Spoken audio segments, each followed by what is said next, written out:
इसहाक का पुत्रों को आशीर्वाद।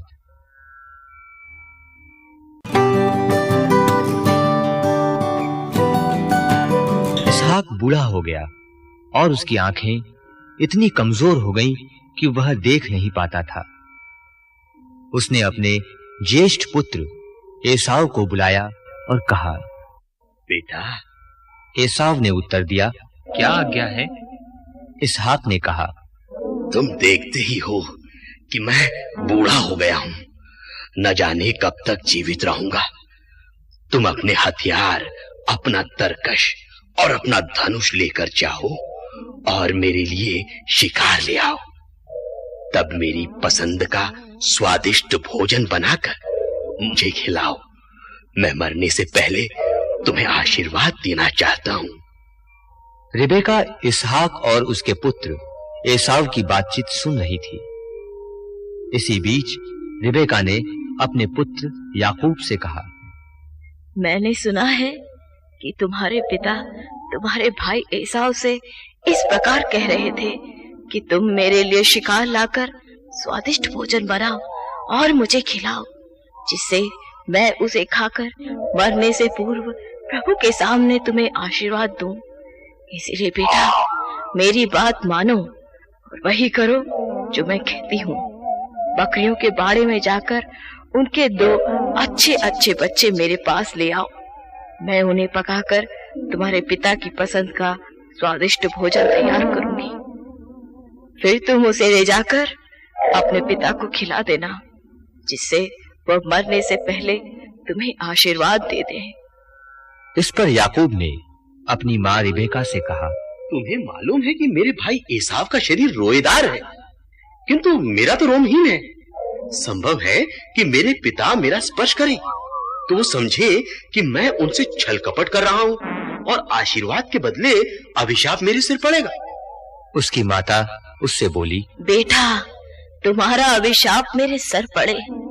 तुम मेरी बात मानो और जाकर बकरी के 2 बच्चे मुझे ला दो। इस पर वह गया और उन्हें लाकर अपनी माता को दिया। उसकी माता ने उसके पिता की रुचि के अनुसार स्वादिष्ट भोजन तैयार किया।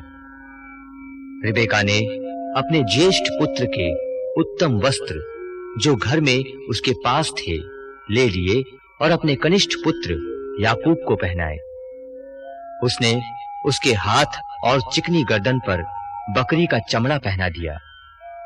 तब उसने अपने द्वारा पकाया भोजन और रोटी अपने पुत्र याकूब के हाथ में दे दी।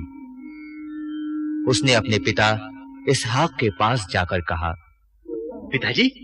उसने उत्तर दिया, हाँ बेटा, तुम कौन हो?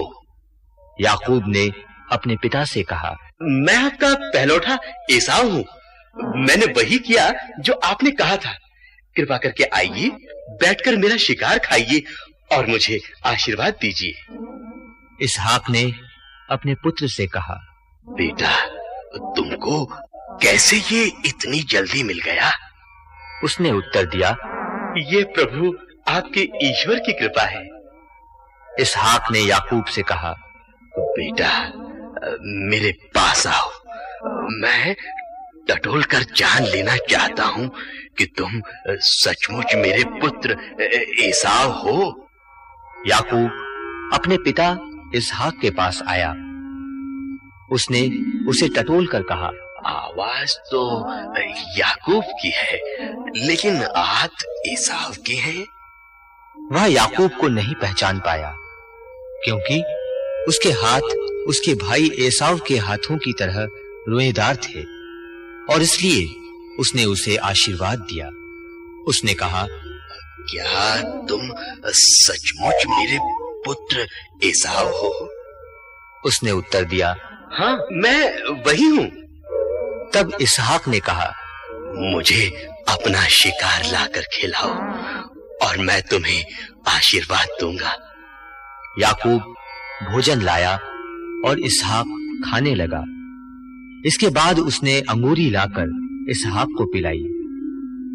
तब उसके पिता इसहाक ने कहा, बेटा, आओ और मुझे चुंबन दो। उसने अपने पिता के पास आकर उसका चुंबन किया। इसहाक को उसके वस्त्रों की गंध मिली और उसने यह कहते हुए उसे आशीर्वाद दिया। ओह, मेरे पुत्र की गंध उस भूमि की गंध जैसी है जिसे प्रभु का आशीर्वाद प्राप्त है। ईश्वर तुम्हें आकाश की ओस, उपजाऊ भूमि और भरपूर अन्न तथा अंकुरी प्रदान करे। अन्य जातियां तुम्हारी सेवा करे, राष्ट्र तुम्हारे सामने झुके। तुम अपने भाइयों के स्वामी हो और तुम्हारी माता के पुत्र तुमको दंडवत करें। जो तुमको अभिशाप दे वो अभिशप्त हो और जो तुमको आशीर्वाद दे उसे आशीर्वाद प्राप्त हो। जब इसहाक याकूब को आशीर्वाद दे चुका था और याकूब जैसे ही अपने पिता इसहाक के पास से जा रहा था तो उसका भाई एसाव शिकार से लौटा। उसने भी स्वादिष्ट भोजन तैयार किया और उसे अपने पिता के पास लाकर बोला, पिताजी उठिए, अपने पुत्र का शिकार खाइए और मुझे आशीर्वाद दीजिए। उसके पिता इसहाक ने उससे पूछा, तुम कौन हो? उसने उत्तर दिया, मैं आपका पुत्र, आपका पहलौठा पुत्र एसाव हूं। यह सुन इसहाक को बड़ा आश्चर्य हुआ और वह बोला, तो वो कौन था जो शिकार का भोजन लेकर मेरे पास आया था? तुम्हारे आने से पहले मैंने उसका परोसा भोजन खाया और उसे आशीर्वाद दिया और वो आशीर्वाद उस पर बना ही रहेगा। अपने पिता की बातें सुनते ही एसाव ने बड़े ऊंचे और दुख भरे स्वर से पुकारते हुए अपने पिता से कहा, पिताजी मुझे भी आशीर्वाद दीजिए। पर उसने कहा, तुम्हारे भाई ने आकर मुझसे धोखे से तुम्हारा आशीर्वाद छीन लिया है। उसने कहा, उसका नाम याकूब ठीक ही तो रखा गया था। उसने मुझे 2 बार धोखा दिया है। उसने पहले तो मेरा पहलौठा होने का अधिकार मुझसे छीन लिया था और अब उसने मेरा आशीर्वाद भी छीन लिया। फिर उसने पूछा, क्या आपने मेरे लिए कोई भी आशीर्वाद शेष नहीं रख छोड़ा है? इसहाक ने उत्तर देते हुए एसाव से कहा, सुनो, मैंने उसे तुम्हारा स्वामी बना दिया है और उसके सब भाइयों को उसके अधीन किया है। मैंने अन्न और अंगूरी से उसे संपन्न कर दिया है। मेरे पुत्र, अब मैं तुम्हारे लिए क्या कर सकता हूँ? पर एसाव ने अपने पिता से कहा, पिताजी क्या आपके पास एक ही आशीर्वाद है? पिताजी मुझे भी आशीर्वाद दीजिए। यह कहकर एसाव फूट फूट कर रोने लगा। तब उसके पिता इसहाक ने उससे कहा, देखो, पृथ्वी की उपजाऊ भूमि से दूर और ऊपर के आकाश की ओस से दूर तुम्हारा निवास स्थान होगा। तुम अपनी तलवार के बल पर जियोगी, पर अपने भाई के अधीन रहोगी। जब तुम्हारा असंतोष बढ़ जाएगा तो तुम अपनी गर्दन का जुआ तोड़कर फेंक दोगे। एसाव याकूब से बैर करता था क्योंकि उसके पिता ने उसको आशीर्वाद दे दिया था। एसाव ने मन में कहा, अब हमारे पिता के लिए शोक मनाने के दिन जल्द ही आने को है। उसके बाद मैं अपने भाई याकूब को जान से मार डालूंगा।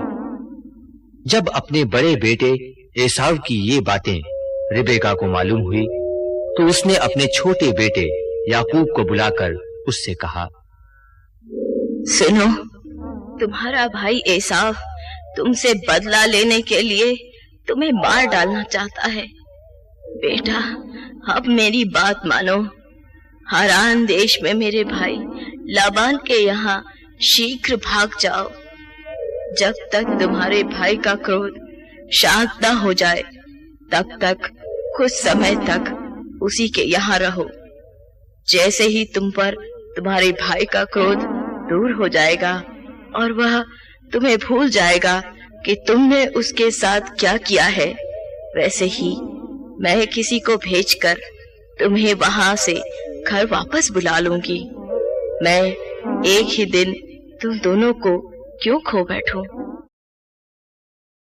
पद्दन अराम की ओर याकूब।